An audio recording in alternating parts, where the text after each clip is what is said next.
want you to bleed for me.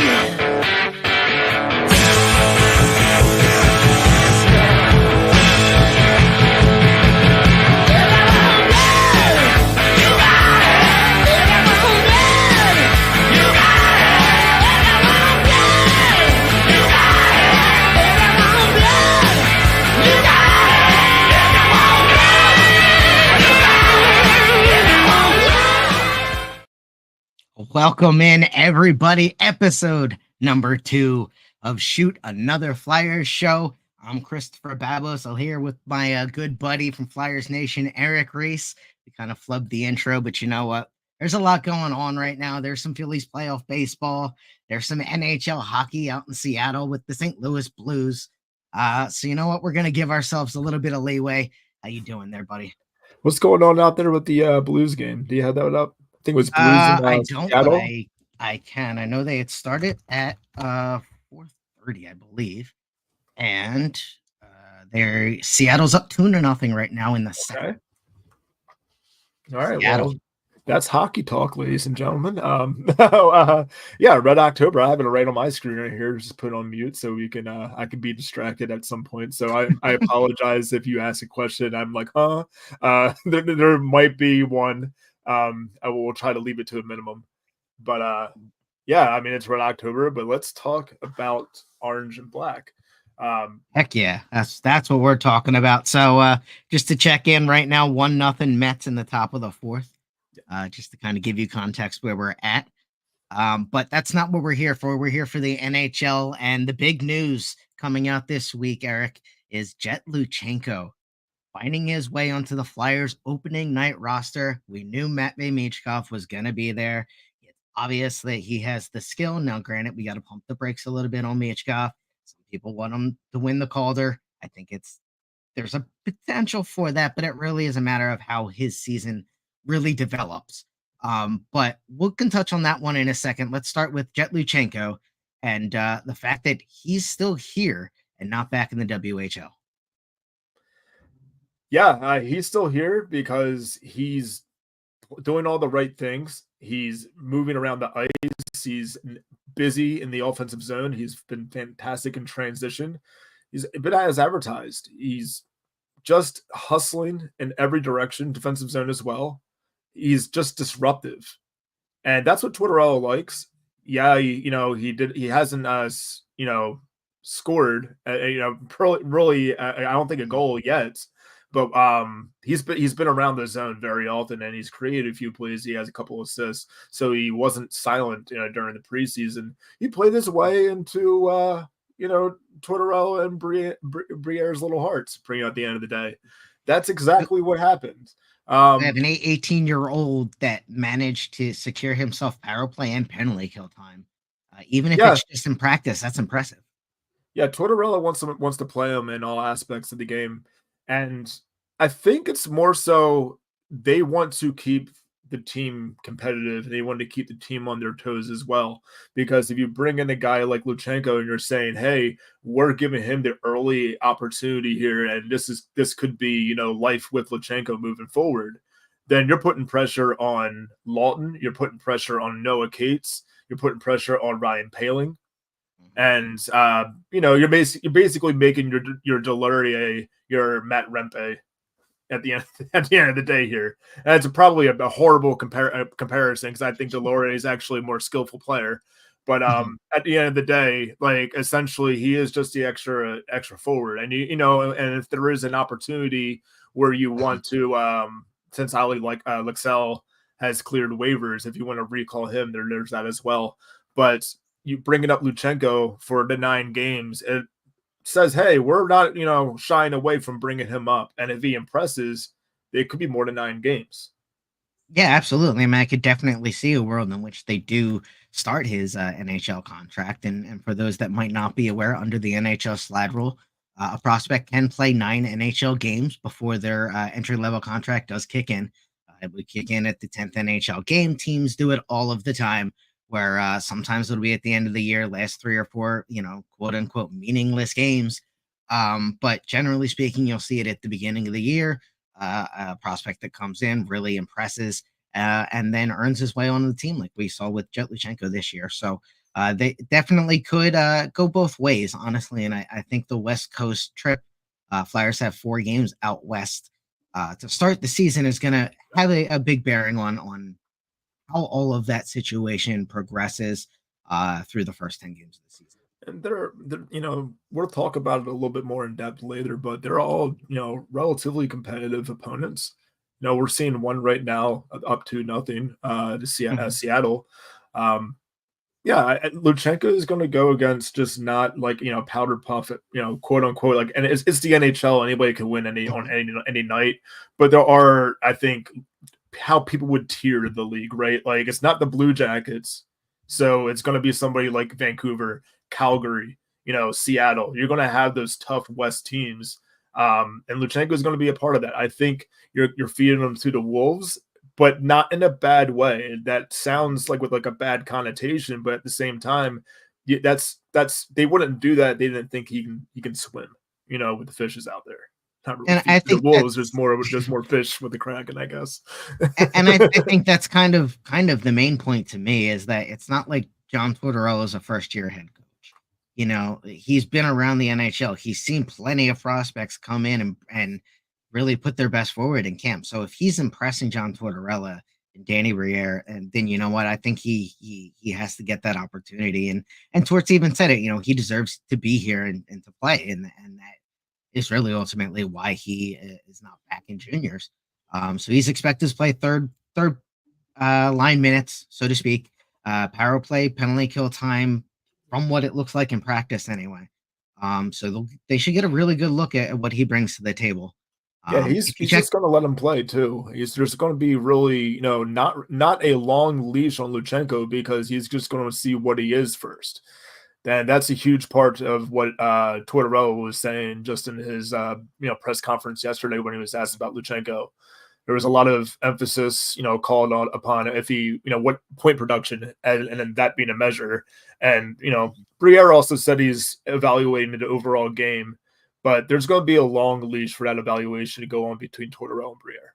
Now, do you think it helps that he has to kind of view Matvei Michkov in that same kind of like having that ability to make mistakes on the ice? He already has to see that with one player, so just to kind of keep another player under that same umbrella, do you think that hurts or helps the evaluation process?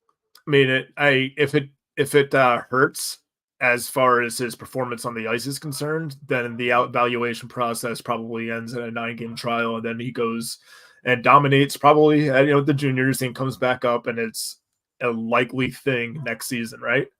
Yeah.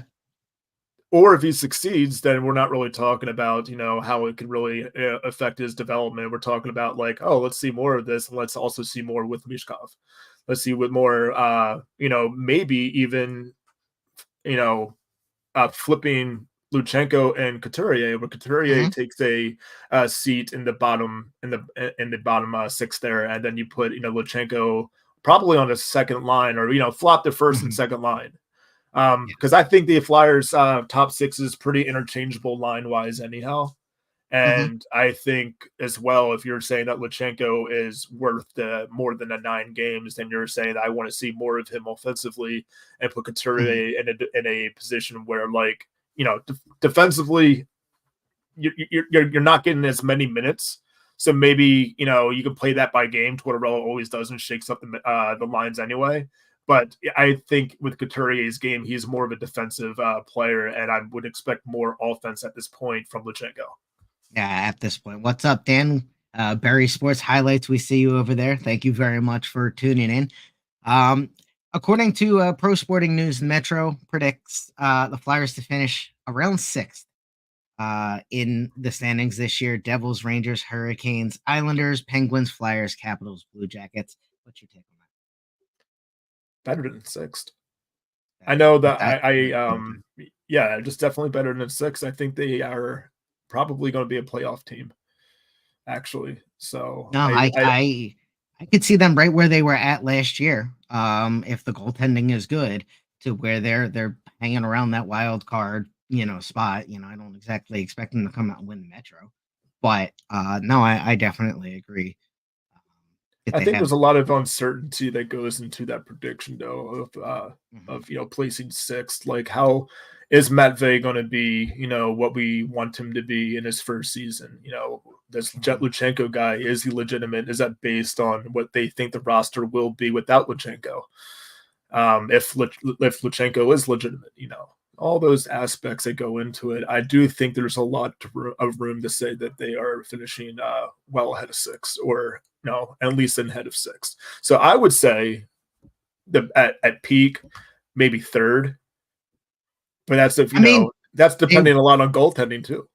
up through March of last year, they were hanging in that third spot. Before kind of things came crashing down. So I moving think they on to had, this team. I'm sorry. Good. yeah, I do think the team is stable enough to hold on to that third spot. Yeah, it really comes down to the goaltending, which scares the crap out of John Tortorella, as it kind of should, given that it's the first year with Urson as a number one. But I do like what I've seen out of him. Moving on to the second topic that we've got here for you guys today: Flyers to watch that aren't Luchanko and Matt Michkov. Yes, they do Yeah. exist. We've got a couple here, so why don't you give us your first one there? I got Rasmus Ristolainen, and I know we were kind of talking about that a little bit last week, based on how we felt about his tenure so far in Philadelphia, and really him finally being healthy and able to play in this year's season opener. Mm-hmm. Rasmus Ristolainen, if he can play a healthy season, will be a fantastic fit on the third line. I just think that it's still a little bit expensive, as far as we were talking about contracts last week, for him to be I'm sorry, not third line, third pair defenseman. Mm-hmm. So I do think he'll be fine as a third pair. I think he'll probably, work well with Zamula and Johnson. I think Johnson still has a little bit of legs underneath of him, a lot better legs as a veteran defenseman or a veteran seventh than we saw from Mark Stahl. And yeah, there's a lot of positive that goes into Rasmus Ristolainen this year. It all depends if he can stay healthy. And And if when he can he stay healthy, man, we're when talking about somebody who's found his defensive stroke with Tortorella. So these hits, if he can stay healthy, they're going to be piling up and lining up all season. Yeah, absolutely. I mean, he over an 82 game season, he averaged 200 hits. So it's one of those things that a healthy wrist line in. Granted, you had to go back to pre-pandemic years, 18, 19, 20. He's averaging 25, 30 assists a game. Comes to Philly, you're still getting 14, 15, 17 assists out of him. So a healthy wrist line and adding 20 assists from the back end could really be a big boon. To a defensive unit that really needs to chip in on the offense for the team to have more success. Yeah, like Um, as far as Ristolainen is concerned, I'm projecting probably more than 70 games played this season. So I'm hopeful that his health does stick around. But I do think with the limited minutes and more of a defensive role that he's going to take on, I don't think the points will be there as much. So I'm only talking about like maybe 10 points a season from okay. Ristolainen, but Yeah. more responsible defensive game. So I think that's a lot more important. Especially as a third unit parent. We're Yeah. gonna stick with the defense for my first player to watch, and that's Nick Seeler. Okay. Nick Seeler had a great season last year. Was a big part of just the whole the penalty killing unit that led the league, and really just helped stabilize that back end in front of a very questionable goaltending situation and all the chaos that kind of was going on there. Now, as of right now, Nick Seeler doesn't appear to be in the lineup. He's missed 4 straight practices. He's day to day with a nerve issue in his leg. He took a puck to the back of the leg in one of the preseason games against Boston. They don't expect it to be serious, but didn't exactly expect him to miss some practices. So it's kind of a touch and go situation. We're gonna wait and see if he goes ahead and skates upcoming in Vancouver before the season opener. Flyers do have 7 defensemen on the trip, so Eric Johnson can slide in. They don't need to pull up anybody from the minors or anything like that. But I think Nick Seeler is as somebody that can really help that back end, as he's shown his abilities over the last couple of years. Would you want him to start or like muscle through it, I guess, in Vancouver?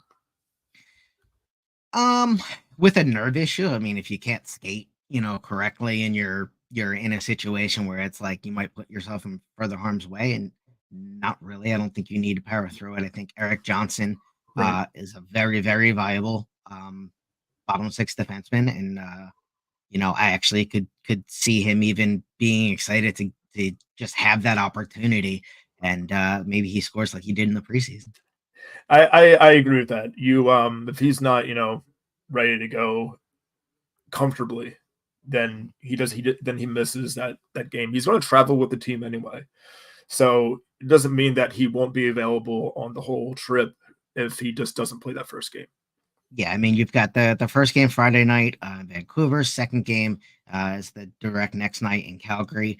He misses those first two games. His first game's against Edmonton. I don't necessarily see a problem with that. Doesn't impact his season Yeah. all of that much. So yeah, I say that's good there. We're gonna go snake draft style here. So I'm stealing the second Okay. best player to watch, Tyson Forrester. Go ahead. Tyson Forrester, 77 games last year, 20-goal season as a rookie. I have absolutely loved watching him in practice. He has such a rifle of a shot that it just seems relatively unassuming until it cracks the glass right in front of you. And then he's always managing to find small little holes in the when I expect the goalie to make the save, and it just flips right by him and hits the back of the net. So I'm really excited to see what Tyson Forrester can do this year. What do you project, if you have any ideas as far as your projection for him? He had 20 goals, 13 assists last year. I'd like to personally see 25 goals. I think 30 is a little bit of a reach for a second year player. I mean, it's possible, but I'll say 25 goals. I could easily see with just having some better talent around him, 20 assists. So, um, 45, 50 points, I think would be a viable mark for Tyson. And I could even see him exceeding that. But if I had to kind of put my money where my mouth is, I'd say about 45 to 50 points would probably be accurate. I'd imagine he's also on the first line with Couturier and Konechny, and then the second line probably looks like Tippett, Frost, Mishkov. Mhm. So being on the first line and have the minutes that, yeah, I would imagine his goals numbers do go up. I'm going to venture to say 30. I'm going to say 30 for at I least. like it. So let's go 30 for Forrester. However, my second player to watch will be Jamie Drysdale. I'm going to Nice. keep it He was my fifth. defensive. Um, yeah, I should say really this is going like when I say second player, it's really like my fourth on the list as we go down. Really, and then also put out on the article my real first pick obviously was Mishkov, so I'm going to swap that one out for somebody else. But Which makes anyway, Jamie Drysdale. yeah. This is a player who is finally healthy. He took it upon himself to say, I've been in the league for 4 years, but it feels like I've played a year and a half. Mhm. And that, we don't, there's a lot of potential. There's a lot of that talk still. We've seen a season where, he is a good player, but, offensive minded. He's going to, be on a part of the power play there. Mhm. That's what you're looking for from him anyway. So you're kind of giving him a longer leash, like defensively, like, that you do want obviously your players to block shots. That's what Tortorella is going to ask of you. But Jamie Drysdale, if he's, kind of up and aggressively in the offensive zone, it's what you're asking of him. Um, you do want, again, this is just like Ristolainen, right? Mhm. Health is a huge issue with him. So I would say that his season would be an absolute success if he's just healthy throughout the Mhm. entire season. But if he is healthy throughout the entire season, you're looking for a breakout season from him. Oh, You've seen absolutely. one good season in Anaheim before, and now with sort of the opportunities that he has included on the power play with the talent around him, you're hoping to see those numbers at least come back. So what I'm thinking is maybe not off the page in his first year. I think there will be a time where he does miss some games. I don't think he'll be healthy for a full 80, 82. So what I'll say is 60 plus games, let's say in the 60s. But I think there's, more assists than goals. So let's say 6 goals, 14 assists, so 20 total points. Mm-hmm. But he'll be above 50 block shots and hits. So I think, that kind of adapts into the whole Tortorella method of playing defense, where you need to set the tone and bring the physicality, but also we expect you to block shots if you are an offensive guy. So, sort of if you don't want to do it, tough shit. Fair. Yeah. Watching him up close, I never got the chance to see Shane Gostisbehere up close. But watching the way Drysdale skates, it just reminds me of Ghost and what we got to watch from the blue line. So I think if he can have any success on the power play, like Ghost Bear did, then I definitely, I have a much bolder projection for what he's able to do. Right. It's pretty damning though when the head coach says we need to teach that man how to play defense. He Yes. outright said it, and that is it showcases that he has a ton of skill that they feel like they can work with and mold. But it's not going to be perfect right off the bat. He's going to make some mistakes. He's going to make you slap yourself in the forehead here and there and be like, "Why did you do that?" Or "That wasn't the right pass," or "Turn it over in the defensive zone." But he's still a young defenseman, and I think that kind of goes along with it's still a rebuild, and he's still a part of that rebuild. So it's not going to be, instant. Everybody steps in and kills it from day one. One of the things I hate hearing when somebody says the word rebuild from fans is, "What rebuild?" I'm like, dude, if you don't understand that this is still an ongoing thing and it's not solved because, people are here, then you're just not listening to the room. Yeah, Like I mean, that's the writing on the wall in bubble letters, brother. Like, you know what I mean? mhm. And they've been very very open and honest about it. Now, granted, not everything's gonna work with that, but I mean, the reason that they wanted Kolosov over here was so that they can adapt his game, so that in potentially 2 or 3 seasons, when they feel like they're ready, they might very well have a now 24-year-old Kolosov to step right into that crease and be like, all right, cool, let's see how you do as a starter, pending how how things go with whether it's Fedotov or whether it's Sammy Ersan. Still, that's the idea behind getting Kolosov here, is so that they can see what they have moving forward. And that's not even touching on Zavragin over in the KHL, who's Yep. just absolutely dominating. We're not going to get into that part yet. We can have that discussion another time, but another 19-year-old Flyers prospect rather to keep your eye on, is a goaltender that's playing and playing lights out hockey in the KHL. Yeah, I mean, with Kolosov, man, I was hard on him because it seemed like he just didn't want to come to the NHL, and as much as Briere said that as well, he didn't want to come. I'm sorry, he didn't want to come over to the AHL because it wasn't an NHL role. I should say it like that.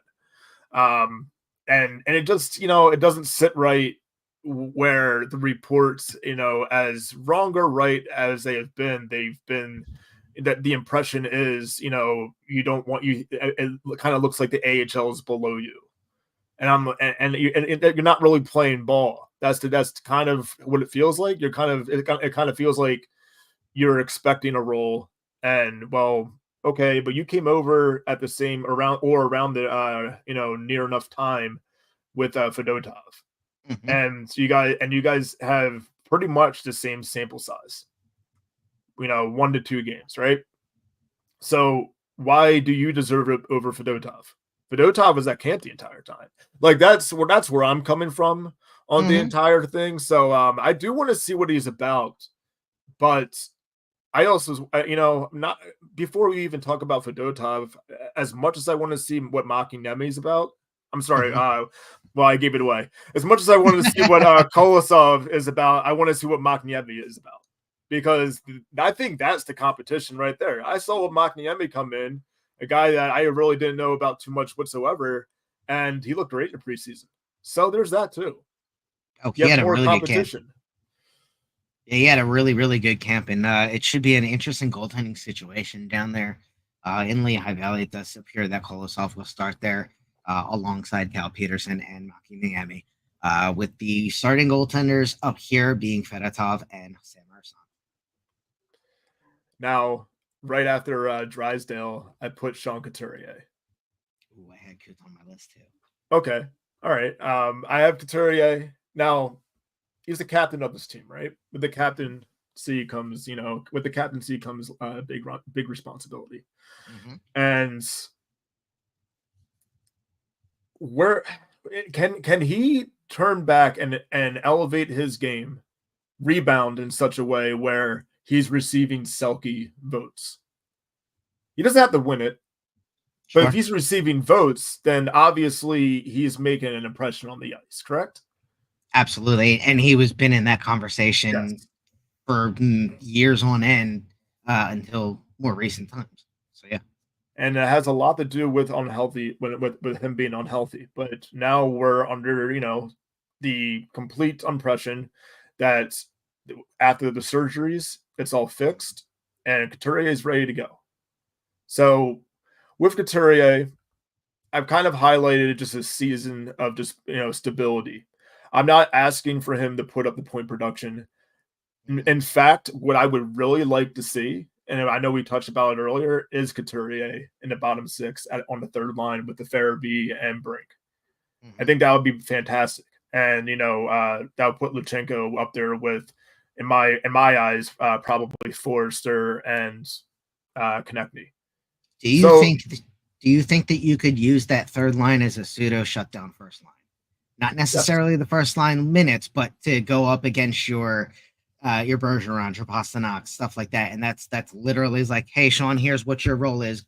Go and execute. he's a former Selke Award winner, so he knows how to shut down the ice. Now, does he need the help? Maybe before more than he did in his youth. Mm-hmm. Probably, especially coming off these injuries. But I think that's where Farabee is capable. Remember, Farabee was called out by Giroux as being the guy that was going to be Mm-hmm. eventually the captain of this team, which that did not happen. But and nonetheless, he said Farabee is special and he's going to be have a wonderful career.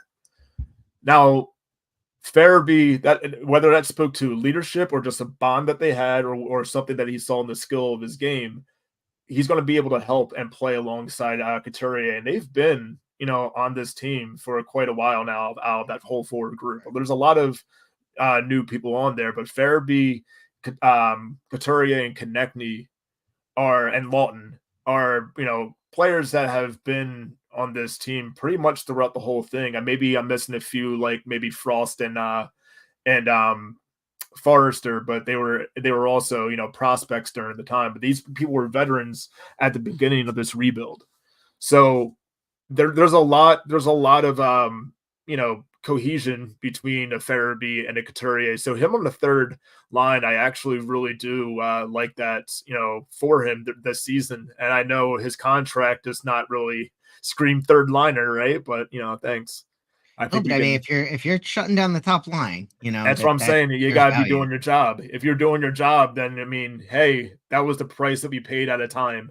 But as Absolutely. far as his season goes, I'm projecting a full season, 82 game season from Couturier. Nice. I do think that he finishes with 42 points, so 12 goals, 30 assists, and he does get back in that Selke conversation. So that's if he can produce, and also kind of frankly at sheltered minutes if he is on the Mhm. third line, if the Luchanko experiment does work out, then yeah, I do think we're talking about an opportunity where we see more of a Selke Trophy-esque game from Couturier. I think if you get a Selkie competing Couturier, you've got a Flyers playoff Yes. run coming in April. And which kind of leads into my next point, and in no particular order, my last guy was Sammy Ersan. Okay. 51 games last year, 23, 19, and 7, 2.82 GAA, goals against average, 89% save percentage. Uh, just got worn out at the end of the year. I'm really, really excited to see what he can do with the reins in the crease that is just forever a problem in Philadelphia. And it's somebody that the organization believes very highly in. And my take from seeing him in practices is that everything he does is very calm. His rebound control usually is fantastic. And he's just able to settle down when things break down. And I think that's what this young team needs. So I think I think Fedotov's going to push him for some starts. So I don't see 50 games for Urson, maybe 45, 48. Given 30 games to Fedotov or whatever else happens with the goaltending situation. But I could see I'd like to see a under 2.5 goals against. I'd love to see a 90-91 save percentage out of Sam this year. I easily can see adding a couple of wins. So let's say 25 wins, 15 losses, 10 ties, 25, 10, and so yeah, about 45 games. So yeah, that would be what I think Sam Erson's going to do this year. Okay. And then who's your number one? Um, Probably that's not, I should say number one that's not Mishkov. Number one that's not Mishkov. Honestly, I really do think it might be Forrester. I think the potential is there that if he does go off for 30 goals this year, and you've got somebody like a Konechny that can also pop 30, you're adding two 30-goal scorers to your lineup, and that's not bad. So I think he's got 25 in him this year. You say 30, so you know what? We'll go with your evaluation there. And in the world again, Flyers have two 30-goal scorers on the campaign. I think you're looking at a playoff run in April. I'm not saying they're not necessarily gonna lift this guy right here. We're not there yet, but some playoff times back in Philadelphia would be big for this team. No, and that's especially true, and it's also because the games that come with it and experience for these players. But if we're talking, a 30-goal scorer, I wonder if there's anybody that can score 40. That's I'm thinking could. I think TK can. I think he has it in him. Konechny. I'm thinking also, like, we'll see. Like, what is Mishkov? Do you think in his first year? What is Mishkov? I would love to, I mean, Forrester scored 20. So I could see 25 for Mishkov. But I mean, that's assuming a healthy full season and him capitalizing on his chances too, because he's hella creative. We've seen that. But in the game situation, does he put that puck in the net at the NHL level? Well, that also, parlays right into my number two perfectly, because what is Mishkov, but also what is Morgan Frost on a line with Mishkov? Now, Mishkov is a playmaker who can score goals. That's, at a very high rate. That's just, playmaker that can score goals is just putting it short and politely and it's not really just, gloating about it. So, yeah, he's a talent that's, was 1A, 1B with Connor Bedard. Connor Bedard's considered a generational talent. Those are the expectations for Matt Vey. I think you kind of have to kind of, temper that. And I'd agree with Tortorella a lot because that's exactly what he said. But I'm also thinking that there's room for maybe a 60-point season from Matt Vey. I believe I said it last week with Frost needed somebody like Michkov on his wing, and a lot of those points are going to be assists. So if you have somebody like that on the wing who can also make these plays, as you were kind of getting to there, Frost is going to be a guy who's going to be able to put away a lot of those goals. If not, if it's a cross ice, breakaway, and you have Tippett there, then obviously I think Tippett's going to be the trigger man on the shot. But Frost I can live with that too. To collect, yeah. But Frost is going to be there to collect. He's going to be having the center of the ice, and also Frost is not afraid to drive. He found his groove. It was 2 seasons ago that he can only do it against bad teams. Last year it was, now he's starting to do it against better teams. Now he has Matvey, to his side there, and the chemistry they had during the training camp and preseason. Now it's just going to be go eat. Yeah, and yeah, I'm pretty bullish. I don't have a projection on Frost, but I really do like the additions. I think that line can do very well. So we're careening past 6:30 here. So let's quickly preview games 1 and 2. We touched on it earlier. Vancouver Canucks up first on Friday night. Eric, 109-point regular season last year. Yeah. We're talking about 80, 90 points. They boast several 100-point potential players in Elias Peterson, JT Miller.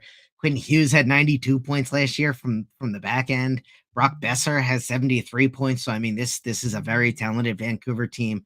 The Flyers do get a bit of a break though. It's the second game on their schedule. They open the night before against Calgary.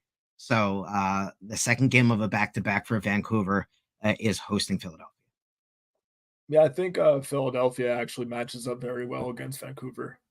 Um, we can even say last year we can refer to that 2-0 against Vancouver last year, the Philadelphia Flyers, and based, if we're talking about game one of a season, so everything is very much raw and on paper because nothing's really fine tuned and in a groove. Where you're trying to catch lightning in a bottle. Pretty much the entire league is in one chance, and I do think since the Flyers are a more improved team and the parts where you needed, I mean, granted Carter Hart was in net probably to start last season. I think what you have is a better goaltender in Sam Ersson.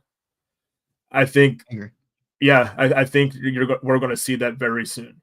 That he's a better goaltender than previous, and the lineup is improved. Obviously, all eyes are not only going to be on Matt Vey, but they're going to be on Jett.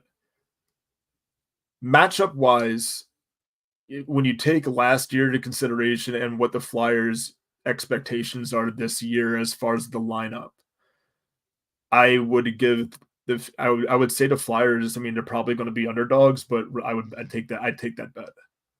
Yeah, I mean, like I said, I think it's whether the defense can contain the offensive firepower.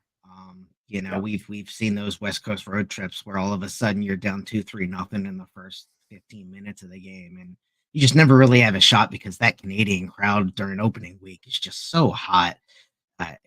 Use a wrestling term. Yeah, right.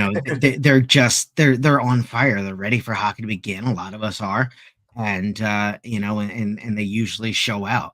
That's another reason I think it's a good experience for Jett Luchanko to go on this West Coast trip is to at least get a part of that NHL experience, up in Canada and to see it close up. So, what do you want to do a game prediction for Vancouver before we move over to Calgary?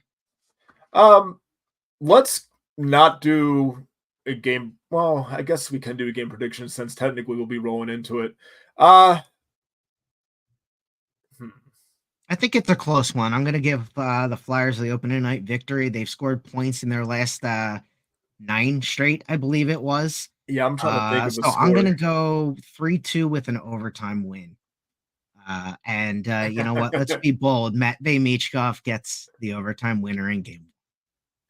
I do now that you say that because I was sitting there trying to think of a score off the top of my head, but once you said overtime, it kind of would just be poetic because that's when you look at the Flyers, it's they've had so many overtime games over the past few seasons. Plus, it's Flyers after dark, so it can't possibly end before what 1:45 Yeah, in the morning. So not they a got to shot. extend that as long as they can. Yeah, that's a no sleep. That's you take off work the next day because you're writing the post game. I know. It's I 4-3. 4-3 in overtime. It sounds like Erson's not going to have a good game because it's 4-3, but I do think there's just going to be a high volume of shots from Vancouver. But now, when you go into overtime, and I'm going to choose Philadelphia. I'm going to choose Philadelphia to continue this streak that they have. You say Mishkov.